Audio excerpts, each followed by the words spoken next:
সূর্য যেমন তার নিজের জন্য ওঠে না, নিজের শীত নিবারণের জন্য জ্বলে না, তেমনি চন্দ্র কিন্তু নিজেকে আলোকিত করার জন্য ওঠে না, পৃথিবীকে আলোকিত করে।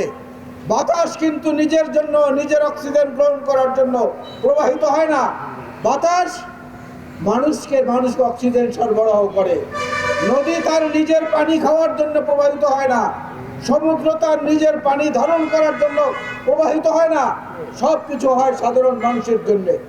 এই সমস্ত তুলনা, এই সমস্ত উপমার সঙ্গে যদি মেলান, তাহলে একটিমাত্র পরিবার বাংলাদেশে এবং এই অঞ্চলে, সেটা হচ্ছেন শহীদ জিয়া বীরুত্তমের পরিবার এবং খালেদা জিয়ার পরিবার, যারা নিজের জন্য কিছু করেননি, সাধারণ মানুষের জন্য করে গেছেন। আমরা বিভিন্ন জায়গায় দেখেছি, আমার বন্ধুরা এখানে বিভিন্ন উদাহরণ তুলে ধরেছেন। 9 মাসে একটা রক্তাক্ত মুক্তিযুদ্ধ হয়েছে, আমরা একটা দেশ স্বাধীন করেছি, একটা নতুন সংবিধান রচনা করেছি। লক্ষ লক্ষ মানুষ শহীদ হওয়া, লক্ষ লক্ষ মা বোনের সম্ভ্রম হারিয়ে যাওয়ায় 9 মাসে আমরা ফলাফল অর্জন করেছি।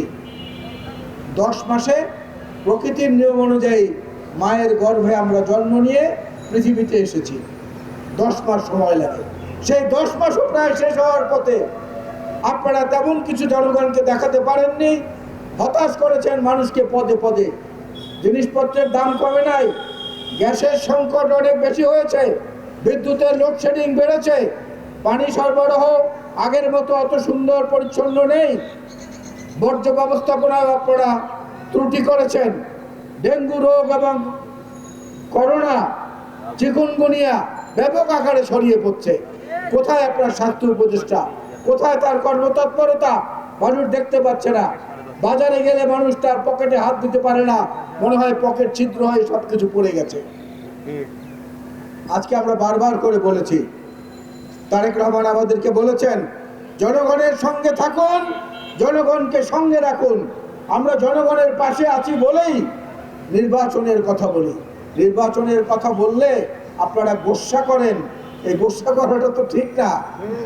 একজন নির্বাচিত প্রতিনিধির কাছে মানুষ যখন তখন যেতে পারে, যখন তখন কৈফিয়ত চাইতে পারে, এই কাজটি কেন হলো না, এই জায়গাটি আপনাকে বললাম আপনি কেন করলেন না।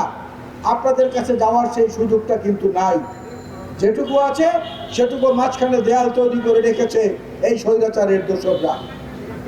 আমরা আজকে একটা পরিষ্কার কথা, পরিষ্কারভাবে স্পষ্টভাবে আপনাদের কাছে বলতে চাই, নির্বাচন হচ্ছে একটা গণতান্ত্রিক প্রক্রিয়া। একটা নতুন প্রজন্ম 2014, 2018, 2024 তিনটি নির্বাচনে তাদের অধিকার প্রদর্শন করতে পারেননি, অধিকার পূরণ করতে পারেননি। তারা মুখিয়ে আছেন একটা নিরপেক্ষ নির্বাচনে ভোট দেওয়ার জন্য। ওই বাতাসের মতো, ওই নদীর মতো, ওই চন্দ্রের মতো, ওই সূর্যের মতো, সাগরের মতো আমরাও বলতে চাই, তাদের অধিকারকে প্রতিষ্ঠিত করার জন্যই আমরা নির্বাচনের কথা বলি।